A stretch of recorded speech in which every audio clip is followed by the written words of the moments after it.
Hello friends, welcome back to my channel. எல்லோரும் எப்படி இருக்கீங்க? நாங்கள் ரொம்ப நல்லாயிருக்கோம். என்னோடய சேனலை பார்த்துட்ருக்கீங்க, இன்னும் சப்ஸ்கிரைப் பண்ணாமல் இருக்கீங்கன்னா ராதிமா கிச்சனை சப்ஸ்கிரைப் பண்ணிடுங்க, பெல் ஐக்கானையும் கிளிக் பண்ணிடுங்க.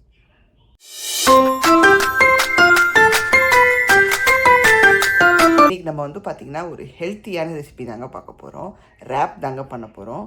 ஒன்று பார்த்திங்கன்னா போன்லெஸ் சிக்கனும் அண்டு எக் புர்ஜியும் வச்சு ஒரு ரேப் ஒன்று காமிக்க போகிறேன். இன்னொன்று பார்த்திங்கன்னா ஃபிஷ்ஷுங்க, சீ ஃபுட்டில் அந்த சால்மன் ஃபிஷ்ஷை வச்சு ஒரு ரேப் ஒன்று காமிக்க போகிறேன். பேக் பண்ணி அதுக்கப்புறம் அந்த ரேப்குள்ளே வச்சு காமிக்க போகிறேன். ஸோ இது எப்படி பண்ணலாம், இதுக்கு என்னெல்லாம் தேவைன்னு வாங்க பார்க்கலாம். வீடியோவை ஸ்கிப் பண்ணாமல் பாருங்கள். எந்த ரேப்பை வச்சு பண்ண போகிறோன்னு பார்த்தீங்கன்னா இதுதாங்க, ஒயிட் வீட் லோ கார்புள்ள இந்த ரேப்பை வச்சு தான் பண்ண போகிறோம். எவ்வளோ பெருசு பாருங்கள். ஸோ இது பார்த்திங்கன்னா ரீசெண்டாக எங்கள் ஃப்ரெண்டு கொண்டு வந்து கொடுத்தாங்க.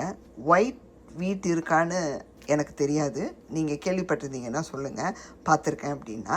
ஸோ அவர் கொண்டு வந்து கொடுத்தாரு. இதில் வெஜிடபிள்ஸு, மீட்டு எது வேணுமோ கம்பைன் பண்ணி ரேப் பண்ணி சாப்பிட்டா சூப்பராக இருக்குன்னாரு. நாங்கள் பிரேக்ஃபாஸ்ட்டுக்கெல்லாம் கிட்டத்தட்ட ஒரு 2-3 வாட்டி ரேப் பண்ணி எடுத்துக்கிட்டோங்க. சூப்பராக இருக்குது. ஸோ அதனால தான் இன்றைக்கி இதில் உங்களுக்கு ஒரு ரெசிபி போடலான்னு எடுத்து வச்சேன். ஸோ இந்த ரேப்பை ஜஸ்ட்டு எடுத்து நம்ம லைட்டாக தவாவில் டோஸ்ட்டு பண்ணிக்கிறோம். டோஸ்ட்டுனா ரொம்ப போட்டு நம்ம சப்பாத்தி மாதிரி டோஸ்ட் பண்ண போகிறதில்ல, ஜஸ்ட்டு உங்களுக்கு எடுத்து காமிக்கிறேன் பாருங்கள். எவ்வளோ சைஸ் பாருங்கள், அப்படியே அந்த பெரிய ஒரு தோசைக்கல் சைஸ் இருக்கும். இதை ஜஸ்ட்டு தவாவில் நம்ம சூடு பண்ணிக்கிறோம். அவ்வளோ 2 பக்கமும் கொஞ்சம் அப்படியே வார்ம் பண்ணிவிட்டு அதுக்கப்புறமா இதில் ஃபில்லிங்கை வச்சு இப்படி வச்சு இப்படி ரேப் பண்ண வேண்டியதாங்க. சிம்பிள், அவ்வளோதான். எந்த விதமான ஃபில்லிங் வேணாலும் வச்சுக்கலாம். பேஸில் சாஸ் தேவைப்படும். சாஸ் இல்லாமல் டைரெக்டாக ஃபில்லிங் வச்சு கூட நீங்கள் போகலாம். பட்டு இன்கேஸ் உங்களுக்கு சாஸை கொஞ்சம் ஸ்ப்ரெட் பண்ணால் நல்லாயிருக்கும், இந்த ரேப் மேலே ஸ்ப்ரெட் பண்ணால் நல்லாயிருக்கும்னா, நான் இங்கே எங்களுக்கு இந்த ஃப்ரைடு சிக்கன் எல்லாம் வெளியே போன்லெஸில் வாங்கும்போது இந்த மாதிரி ஒரு சாஸ் கொடுப்பாங்க, ரேஞ்ச் மாதிரி. ஸோ அதை தான் எடுத்து வச்சுருக்கேன். ஒன்று பிளாக் கரண்ட் ரேஞ்ச். இது பார்த்திங்கன்னா இந்த தேவ்ஸ் சிக்கன்னு ஒரு கடை இருக்கும், சூப்பராக இருக்குங்க. அங்கே கொடுக்குற ஒரு சாஸ் எடுத்து வச்சுருக்கேன். ஸோ இந்த 2 தான் மேலே ஸ்ப்ரெட் பண்ண போகிறேன். நீங்கள் மயோனீஸ் வச்சுருந்தீங்கன்னா அதை நீங்கள் லைட்டாக, அந்த மயோனீஸ் கொஞ்சம் காரமாக இருக்கணுன்னா லைட்டாக சில்லி ஃப்ளேக்ஸ், பெப்பர் போட்டு அதை கொஞ்சம் மிக்ஸ் பண்ணிவிட்டு இது மேலே ஸ்ப்ரெட் பண்ணி விட்டுக்கோங்க. நம்ம அந்த ஃபில்லிங் வச்சுட்டு அது மேலே பார்த்திங்கன்னா இந்த ஒரு பச்சை காய்கறியை மேலே நம்ம போட போகிறோம். என்னென்னு பார்த்தீங்கன்னா ஆனியன்ஸ் இந்த மாதிரி நல்லா தின்னாக ஸ்லைஸ் பண்ணி எடுத்துக்கோங்க. பிரியாணிக்கெல்லாம் நம்ம எடுக்கிற மாதிரி தின்னாக. அதுக்கப்புறம் பெல் பெப்பர், நான் க்ரீன் கலர் எடுத்துருக்கேன், நீங்கள் எனி கலர் எடுத்துக்கலாம். நல்லா இதையும் தின்னாக ஸ்லைஸ் பண்ணிக்கோங்க. அண்ட் குக்கும்பரையும் இந்த மாதிரி நீல வாக்கில் வெட்டி வச்சுக்கோங்க. இன்னும் கொஞ்சம் தின்னாக கூட வெட்டிக்கோங்க. ஸோ இது 3ஐயும் நம்ம அது மேலே, நம்ம ஃபில்லிங்க்கு மேலே அப்படியே வைக்க போகிறோம். மசாலா எக் புர்ஜி பண்ணிக்கிறோங்க. அதை பண்ணிவிட்டு அதுக்கப்புறம் மின்ஸ்டு சிக்கனை நம்ம குக் பண்ணிக்கலாம். ஸோ அதுக்கு ஒரு சின்ன கடாய் வச்சுருக்கேன். இது கேஸ்ட் அயர்ன் கடாய். ஜஸ்ட்டு ஒரு 2 டேபிள் ஸ்பூன் ஆயில் போதும். இப்போது சோம்பு சீரகம் ஜஸ்ட்டு ஒரு கொஞ்சமாக ஒரு பிஞ்ச் அளவுக்கு எடுத்துக்கோங்க. ஸோ தாளிப்புக்கு இதை சேர்த்துக்கிறோம். இந்த எக் புர்ஜியை நீங்கள் ப்ரெட்டில் எது கூட வேணாலும் நீங்கள் எடுத்துக்கலாம். ரொம்ப நல்லாயிருக்கும், ஸ்டஃப் பண்ணி சாப்பிட நல்லாயிருக்கும். இப்போது ஒரு வெங்காயத்தில் ஒரு பாதி மட்டும் பொடியாக நறுக்கி வச்சுருக்கேன். ஒரே ஒரு பச்சை மிளகாயை வெட்டி வச்சுருக்கேன். இதுக்கு தக்காளி தேவைப்படும். ஸோ ஒரு 1/2 தக்காளி வெட்டி வச்சுருக்கேன். நல்லா சாட்டே பண்ணிக்கலாம். ஸ்லோ டு மீடியமில் வச்சுக்கோங்க. ரொம்ப குயிக்காக பண்ணிடலாம். இது பார்த்திங்கன்னா உங்களுக்கு இப்போ நான் ரேப்பில் வச்சு காமிக்க போகிறேன். இதையே நீங்கள் ப்ரெட்டுக்கு நடுவில் தோசை மேலெல்லாம் ஸ்ப்ரெட் பண்ணி ரேப் பண்ணி சாப்பிட்டிங்கன்னா சூப்பராக இருக்கும். நம்ம அந்த 2 எக்கு சேர்த்து பண்ண போகிறோம். ஸோ அதுக்கான அளவு உப்பை பார்த்து சேர்த்துக்கிறோம்.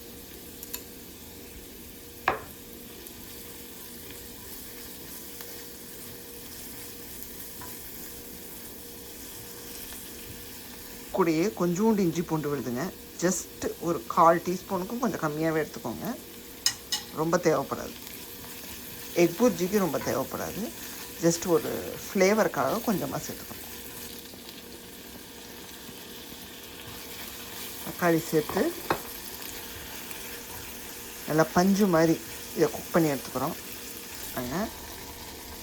மஞ்சத்தூள், சீரகத்தூள், கரம் மசாலா தூள், அப்புறம் மிளகாய் தனியாத்தூள் எல்லாம் 1/4 டீஸ்பூனுக்கு எடுத்து வச்சுருக்கேன். அப்படியே உள்ள சேர்த்துறேன்.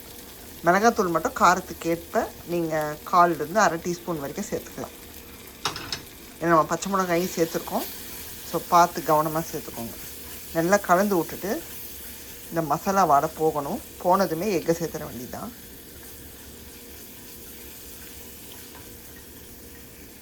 கலந்து விட்டுட்டு கொஞ்சமாக தண்ணி விட்டுக்கோங்க.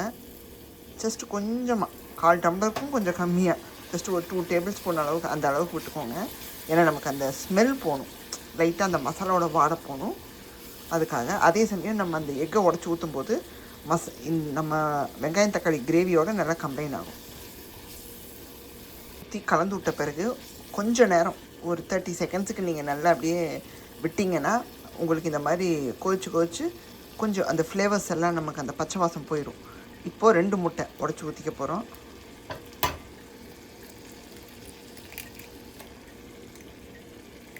நீங்கள் 3 கூட போட்டுக்கலாம். உங்களோட எத்தனை பேருக்கு நீங்கள் அந்த ரேப் பண்ணுறீங்களோ எவ்வளோ தேவையோ அவ்வளோ போட்டுக்கலாம். இப்போ நல்லா வந்து கலந்து விட்டுறணும் இந்த மசாலாவோட. ஸோ இந்த மாதிரி தண்ணி ஊற்றுறதுனால உங்களுக்கு அந்த என்ன சொல்கிறது தொக்கு வந்து நல்லா முட்டையில் மிங்கிள் ஆகும். முட்டையை உடச்சி ஊற்றுறதுக்கு முன்னாடி அந்த கிரேவியை டேஸ்ட்டு பார்த்துக்கோங்க. உப்பு காரம் எல்லாம் போதுமானு, பத்தலைன்னா ஆட் பண்ணிக்கோங்க அந்த சமயத்தில். ஏன்னா முட்டையை கலக்கிறதுக்கு முன்னாடி அதை செக் பண்ணிக்கோங்க. நீங்கள் கலந்து விட்டுக்கிட்டே இருந்தீங்கன்னா உங்களுக்கு அப்படியே வந்து குக் ஆக ஆரம்பிச்சிடும். ஸோ ஓரமெல்லாம் நல்லா எடுத்து விட்டுட்டு கிளறி விடுங்க. ஸோ திஸ் இஸ் ஹவ் இந்த மசாலா புர்ஜி இருக்கும். சூப்பராக இருக்குங்க. இதை நீங்கள் ஸ்டஃப் பண்ணி சாப்பிட்டாலும் சரி, வெறுமனை அப்படியே ஒரு பவுலில் போட்டு மேலே கொஞ்சம் பச்சையாக வெங்காயத்தை தூவி சாப்பிட்டு பாருங்கள், இன்னும் அட்டகாசமாக இருக்கும். ஏன்னா நாங்கள் சம்டைம்ஸ் வந்து சும்மாவே சாப்பிடுவோம். அந்த மாதிரி எதாவது படங்கள்லாம் பார்க்கும்போது இதை பண்ணி வச்சு போனாங்க.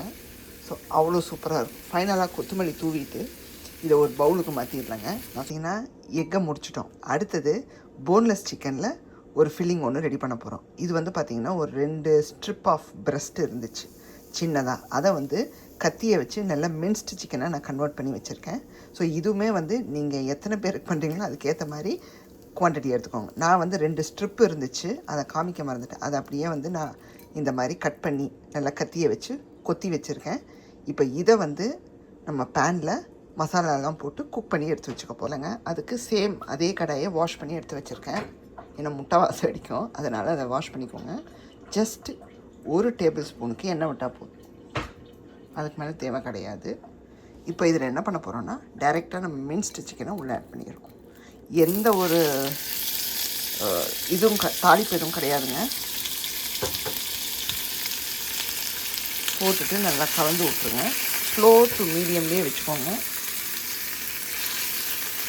ஸோ உங்களுக்கு டக்குன்னு சிக்கன் வந்து குக் ஆகி இதாகும். அண்ட் தென் 1 by 1 நம்ம ஆட் பண்ணிடலாம். இங்கே பார்த்தீங்கன்னா உங்களுக்கு சிக்கன் வந்து குக் ஆக ஆரம்பிச்சிச்சு, வெள்ளை கலராக மாறிடுச்சு. இப்போ இதில் ஜஸ்ட்டு ஒரு 1/4 டீஸ்பூனுக்கும் கம்மியாக இஞ்சி பூண்டு விழுது சேர்த்துக்கிறோம். ஏன்னா நம்ம எடுத்துருக்கிற குவான்டிட்டி எவ்வளவோ நான் அதுக்கான அளவு தான் எடுத்திருக்கேன். ஸோ அதை முதல்ல இதில் கம்பைன் பண்ணிவிட்டு அடுத்ததாக வந்து பார்த்திங்கன்னா நம்மளுடைய மசாலா பொடிகள், நம்ம எடுத்து வச்சுருக்கிற இந்த மஞ்சத்தூள், சீரகத்தூள், கரம் மசாலா தூள், மிளகா தனியாத்தூள், உப்பு, இந்த அளவு எல்லாமே 1/4 டீஸ்பூன் தான் எடுத்து வச்சுருக்கேன். அதை உள்ளே சேர்த்துக்கிறோம். ஸோ நம்ம இந்தியன் ஸ்பைசஸ் தான் சேர்க்குறோம். எதுவுமே வந்து இந்த ஊருக்கார மாதிரி பெப்பர் சால்ட் மட்டும் கிடையாது. ஸோ நமக்கு இதெல்லாம் சேர்த்து பண்ணால் தான் நல்லாயிருக்கும். நல்லா கம்பைன் பண்ணி விட்டுக்கோங்க. ஸோ நமக்கு குக்காகி உங்களுக்கு அப்படியே வந்து இதாகணும், ரோஸ்ட் ஆகணும். ஸோ ஆல்ரெடி நம்ம கொத்தி விட்டு தான் ஆட் பண்ணியிருக்கோம். பட் ஸ்டில் எதாவது பெருசாக இருந்துச்சுன்னா இந்த கரண்டியால் எகெயின் வந்து அதை குட்டியாக்கி விட்டுருங்க. அப்போ தான் அந்த ஃபில் பண்ணும்போது ஈஸியாக இருக்கும், நல்லாவும் இருக்கும். வந்து பார்த்திங்கன்னா ஜஸ்ட்டு ஒரு மூடிக்கும் கம்மியாக நான் வந்து சோயா சாஸ் எடுத்து வச்சுருக்கேன். எக்ஸ்ட்ரா டார்க் சோயா சாஸுங்க இது. ஸோ கொஞ்சமாக ஏன்னா இதுலேயும் உப்பு இருக்கும், அதனால தான் உப்பு நான் ரொம்ப கம்மியாக சேர்த்துருக்கேன். சேர்த்துட்டு கலந்து விட்டுடலாம். இது சேர்க்கும் போது இன்னும் கொஞ்சம் உங்களுக்கு அந்த ரெசிபிக்கு இன்னும் ஒரு வேறு லெவல் டேஸ்ட்டு கொடுக்கும். ஸோ நல்லா கலந்து விட்டுட்டு கொஞ்சம் சிக்கன் ரோஸ்ட் ஆகட்டும். இப்போ வந்து உங்களுக்கு பஞ்சு மாதிரி இருக்கும். இப்போது இந்த ஸ்டேஜ்லேயே நம்ம அனதர் ஒரு 5 மினிட்ஸில் எடுத்துடலாம். பட் சில பேருக்கு வந்து இந்த சாஃப்ட்னஸ் பிடிக்காது. பிடிக்கிறவங்களுக்கு எடுத்துடலாம், பிடிக்காதவங்களுக்கு இன்னும் கொஞ்சம் ரோஸ்ட் ஆன பிறகு எடுத்துக்கோங்க. என் வீட்டுக்காருக்கு இந்த சாஃப்டாக இருந்தால் பிடிக்காது, கொஞ்சம் கிறிஸ்பியாக இருக்கும். ரொம்ப சாஃப்டாக இருந்தால் பிடிக்காது. ஏன்னா நான் வந்து பார்த்திங்கன்னா ஒன்று வந்து இந்த எக் சிக்கன் ஃபில்லிங்கோடு பண்ண போகிறேன், இன்னொன்று எனக்கு பிடிச்ச மாதிரி சீ ஃபுட் சால்மனை வச்சு பண்ண போகிறேன். ஸோ அதுவும் உங்களுக்கு காமிக்கிறேன். அடுத்து அதை தான் நம்ம ஸ்டார்ட் பண்ண போகிறோம். ஏன்னா இந்த ஃபில்லிங் பண்ணியாச்சுன்னா அவ்வளோதான், டன். இனி அடுத்து அசம்பிள் பண்ண வேலை தான். ஸோ எந்தும் வந்து ரெடி பண்ணியாச்சுன்னா ரேப் பண்ணிடலாம். ஸோ சூப்பராக இருக்குங்க, டேஸ்ட்டு அருமையாக இருக்குது. வேணும்னா நீங்கள் எண்டில் பெப்பர் வேணாலும் ஒரு சிட்டிக்கை தூவிக்கலாம். பட் எனக்கு இந்த ஸ்பைஸே வந்து சூப்பராக இருக்குது. இன்றைக்கி அருமையாக இருக்க போகுது. ரெடி. ஸோ நான் வந்து கொத்தமல்லி தூவிட்டேன். ஆல்ரெடி எக்குக்கு வெட்டி வச்சுருந்தேன், அதை இதுக்கும் கொஞ்சம் வச்சுருந்தேன். ஸோ மேலே தூவியாச்சு. ஸோ சூப்பராக இருக்குது. நல்லா வெந்து உங்களுக்கு அந்த கன்சிஸ்டன்சி வந்து ரொம்ப நல்லா இருக்குது. நமக்கான ஃபில்லிங் வந்து பார்த்திங்கன்னா இந்த சால்மன் ஃபிஷ், இந்த முள் இல்லாத ஃபிஷ். இது வந்து முள் ஜாஸ்தி இருக்கவே இருக்காது, ரொம்ப கம்மியாக தான் இருக்கும். நான் இருந்த அந்த 1-2 எடுத்துகிட்டு இந்த மாதிரி நீட்டாக கட் பண்ணி இந்த மாதிரி சைஸில் கட் பண்ணி வச்சு நம்ம இந்தியன் ஸ்பைசஸை போட்டு நான் மேரினேட் பண்ணி வச்சுருக்கேன். மிளகாத்தூள், மஞ்சத்தூள், சீரகத்தூள், கரம் மசாலா தூள், இஞ்சி பூண்டு, லெமன் எல்லாம் போட்டு ஒரு 1 or 2 ஹவர்ஸ்க்கு நல்லா வந்து பெசரி வச்சுட்டேன். ஸோ நல்லா ஊறிடுச்சு. இப்போ இதை பேக் பண்ணி எடுக்க போகிறோம். இதை வந்து நீங்கள் தவாவில் போட்டு நார்மலாக ஃபிஷ் ஃப்ரை மாதிரி ரோஸ்ட் பண்ணி எடுக்கலாம். நம்ம வஞ்சரம், நெத்திலி எல்லாம் எப்படி ஃப்ரை பண்ணுவோமோ. பட் அது வேணான்னு தோணுச்சு எனக்கு. ஸோ இன்றைக்கி பேக் பண்ணி எடுத்து இதை ரேப்குள்ளே வச்சுக்க போகிறோம். பார்த்திங்கன்னா பேக்கிங் ட்ரேயில் பார்ச்மெண்ட் பேப்பரை விரித்து அது மேலே நம்ம சால்மன் ஃபிஷ்ஷை வச்சாச்சு. கீழே மேலேயும் கொஞ்சம் ஆயில் ட்ரிசில் பண்ணியாச்சு. எக்ஸ்ட்ரா மசாலாவையும் கொஞ்சம் போட்டு விட்டுட்டேன். இப்போ நம்ம பேக் பண்ணி எடுத்துட வேண்டியது தான். ஸோ உள்ளே வச்சாச்சுங்க. நான் பாஸ் பண்ணி விட்டுருந்தேன், ஏன்னா சூடாகி ஆன் ஆயிடுச்சு. இப்போது எதில் வச்சுருக்கோன்னா இந்த பேக்கிங் மோடில் 400 டிகிரியில் 15 நிமிஷம் வச்சுருக்கோம். ஒரு 10 நிமிஷம் கழித்து ஃப்ளிப் பண்ணி விட்டுறலாங்க. இப்போ தாங்க திருப்பி விட்டேன். உங்கள்கிட்ட பேசி முடித்ததுமே அப்படியே வந்து 10 மினிட்ஸ் ஆயிடுச்சு. ஸோ இதை வந்து நம்ம எவ்வளோ இது வந்திருக்கு பாருங்கள். இப்போ தான் ஓவன்லேருந்து எடுத்தேன். நம்மளோட ஃபில்லிங்கும் ரெடி. எவ்வளோ அழகாக ஆயிருக்கு பாருங்கள்.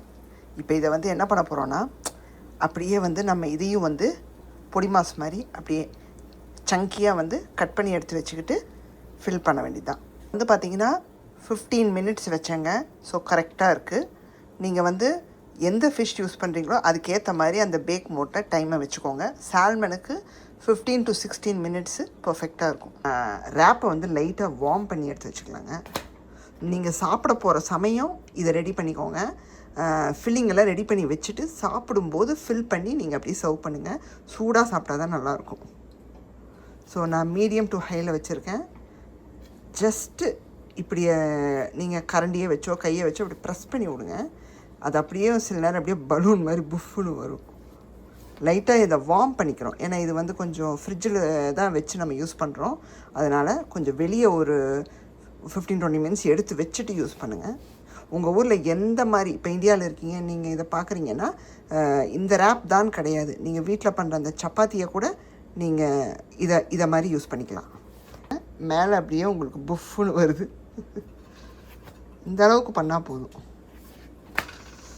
சூப்பராக இருக்குது, செம சூடாக இருக்குது. இது அப்படியே அந்த பிளேட்டுக்கு மாற்றிடலாங்க. அப்புறம் இன்னொன்னையும் நம்ம டோஸ்ட் பண்ணிடலாம். எண்ணெய் கிண்ணெய் எதுவுமே தேவைப்படாதுங்க. நீங்கள் அதெல்லாம் கொஞ்சம் தேய்க்கணுமான்னா எதுவுமே தேவையில்லை. டைரெக்டாக ஃபில்லிங்கை வச்சு நீங்கள் சாப்பிட்டு போயிட்டே பண்ணிடலாங்க. ஸோ ஃபஸ்ட்டு சிக்கன் ரேப் பண்ணிடலாம். இங்கே நம்ம மேலே போடுற டாப்பிங்ஸ் எல்லாம் எடுத்து வச்சாச்சு. ஸோ ஃபஸ்ட்டு இந்த சாஸை ஸ்ப்ரெட் பண்ணி விட்ருவோம்.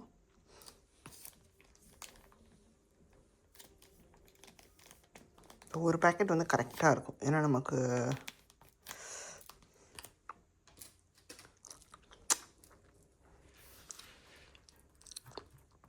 நல்லா ஈவனாக எல்லா இடமும் ஸ்ப்ரெட் பண்ணி விட்ருங்க. இது மேலே சீஸ் வேணுன்னா நீங்கள் போட்டுக்கலாம் தாராளமாக.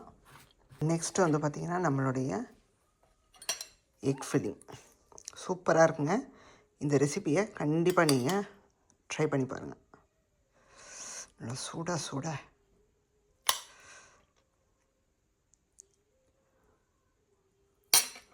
கொஞ்சமாக வச்சா போதும். இதுக்கு மேலே ஆனியன்ஸ்,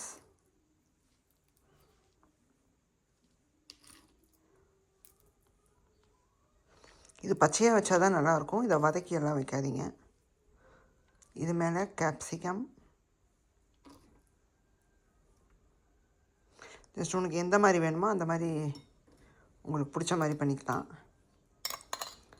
இது மேலே சிக்கன் எவ்வளோ அழகாக இருக்குது பாருங்கள், போன்லெஸ் சிக்கன் குட்டி குட்டி குட்டியாக. ஸோ இந்த சமோசாக்குள்ளெல்லாம் வச்சு நம்ம ஸ்டஃப் பண்ணி ரேப் பண்ணோன்னா சூப்பராக இருக்கும். இது மேலே வெள்ளரிக்காய் வைக்கிறோம். ஏன் நீளமாக வைக்கிறோன்னா ஸோ பார்க்க நல்லாயிருக்கும். நீங்கள் ஓவல் ஷேப் அந்த மாதிரி வேணாலும் கட் பண்ணிக்கலாம். ஜஸ்ட் ஒரு 3 வைக்கிறேன் நான். இது மேலே இன்னும் கொஞ்சம் புர்ஜி வேணும்னா நீங்கள் தூவிக்கலாம், ஒரு கொத்தமல்லி மாதிரி. ஓகேங்களா? இப்போது ஹோல்ட் இட், இப்படி ஹோல்டு பண்ணி எல்லாத்தையும் உள்ளே புஷ் பண்ணி விடுங்க, ஏதாவது முன்னாடி வந்துச்சுன்னா. அண்ட் தென் தட்டும் சேர்ந்து வருது. சூட்டில் இதாகிடுச்சு, அதான் நல்லா இப்படி உள்ளே இப்படி இது பண்ணுங்கள். அப்போ தான் வந்து வாவ். ஸோ இப்படி ரேப் பண்ணி இதை லைட்டாக தவாவில் நம்ம லைட்டாக இப்படி திருப்பி போட்டு எடுத்துக்க போகிறோம். இப்போ நம்மளோட ரான்ச் நல்லா புளிப்பாக இருக்குங்க. இது புளிப்பு கலந்த ஒரு டேஸ்ட். இது மோஸ்ட்லி இந்த சிக்கன் நல்லா டிப் பண்ணி சாப்பிட்டோன்னா நல்லாயிருக்கும். இப்போ இந்த ரேப்புக்கும் நல்லாயிருக்கு. ஒரு மாதிரி மைல்டாக நமக்கு அந்த ஒரு காரத்தோடு சேர்ந்த ஒரு ஒரு அந்த டேங்கி ஃப்ளேவரும் நல்லாயிருக்கு. ஸோ நல்லா வந்து ஸ்ப்ரெட் பண்ணி விட்டுடலாம். ஸோ எனக்கு வந்து பார்த்திங்கன்னா எதுவும் கிடையாது, இந்த எக்கெல்லாம் நான் எதுவும் போட்டுக்க மாட்டேன். ஏன்னா இந்த சீ ஃபுட் அது மட்டும்தான். ஸோ டைரெக்டாக வந்து நான் ஆனியன்ஸ் போட்டுக்கிறேன்.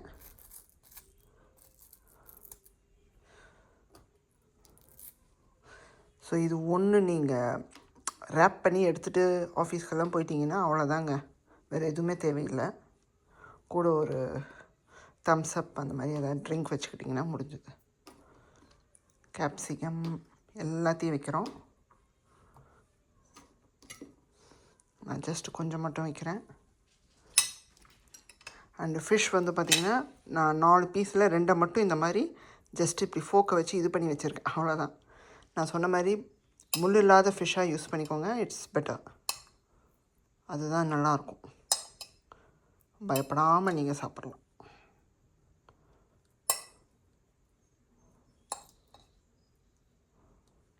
ரொம்ப கொத்தலை, லைட்டாக தான் நான் இது பண்ணி வச்சுருக்கேன். ஸோ 2 வந்து எனக்கு அப்படியே சாப்பிட்ணுங்கிற ஒரு ஃபீல்.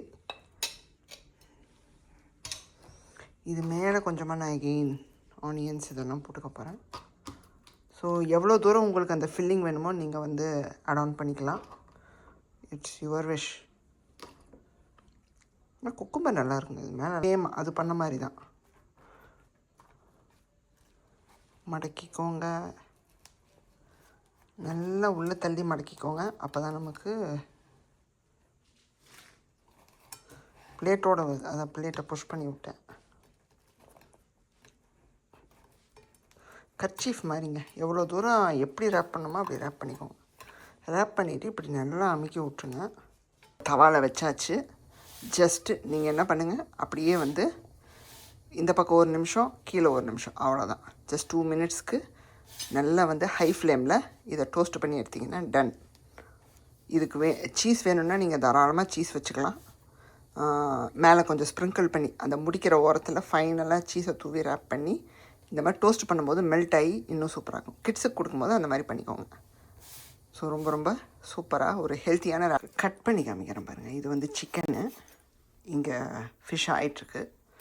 இப்போ தான் வச்சேன்.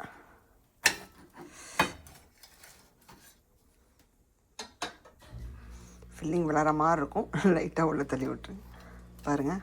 வாவ், லேயர் பை லேயராக எல்லாம் இருக்கும். அப்படி கடித்து சாப்பிட வேண்டியது தான். இன்றைக்கான வீடியோ பார்த்துருப்பீங்க. கண்டிப்பாக இந்த ரெசிப்பியை பண்ணி பாருங்கள். அது ஆஃபீஸ் போகிறவங்களுக்கெல்லாம் ரொம்ப ரொம்ப யூஸ்ஃபுல்லாக இருக்குங்க. இந்த உள்ளே வந்து அந்த ரேப்புக்குள்ளே ஃபில் பண்ணி உங்களுக்கு பிடிச்சதை நீங்கள் சாட்டே பண்ணி அதை உள்ளே வச்சு நீங்கள் ரேப் பண்ணி எடுத்துகிட்டு போயிட்டீங்கன்னா சூப்பராக ஈஸியாகவும் இருக்கும் அண்டு ஃபில்லிங்காகவும் இருக்குங்க. ஒன்று சாப்பிட்டாலே போதும், ரொம்ப ரொம்ப ஃபில்லிங்காக இருக்கும். அண்டு பசங்களுக்கும் பிடிச்சிருந்தா ஸ்கூலுக்கெல்லாம் நீங்கள் பண்ணி கொடுக்கலாம். ஏதோ ஒரு நேரம் அவங்களுக்கு பிடிச்ச ஐட்டங்களை என்னென்ன ஐட்டம் பிடிக்கும், இப்போது அவங்களுக்கு வந்து ஸ்வீட் கார்ன் பிடிக்கும், மஷ்ரூம் பிடிக்கும், பன்னீர் பிடிக்கும், இல்லை நான்வெஜ்ஜில் வந்து போன்லெஸ் சிக்கன் பிடிக்கும் அப்படின்னா எல்லாத்தையுமே நீங்கள் அழகாக வந்து நீங்கள் வெஜ்ஜு நான்வெஜ் ரெண்டும் கலந்து கூட ரேப் பண்ணி கொடுக்கலாம். ரொம்ப நல்லாயிருக்கும். காய்கறி கூட 2-3 போன்லெஸ் சிக்கனையும் நீங்கள் சாட்டே பண்ணி போட்டு கொடுக்கலாம். ஸோ ரொம்ப ரொம்ப நல்லாயிருக்கும். அவங்களும் வந்து என்ஜாய் பண்ணி சாப்பிடுவாங்க. ஸோ இந்த ரெசிபி உங்களுக்கு பிடிச்சிருந்தா மறக்காமல் பண்ணி பாருங்கள். அண்ட் இந்த வீடியோ உங்களுக்கு பிடிச்சிருக்குன்னு நான் நம்புகிறேன். பிடிச்சிருந்தா ராதிமா கிச்சனை லைக், ஷேர் அண்ட் சப்ஸ்கிரைப் பண்ணிடுங்க. பெல் ஐக்கானையும் கிளிக் பண்ணிடுங்க. உங்கள் வேறொரு வீடியோவில் சந்திக்கிறேன். Bye, see you soon.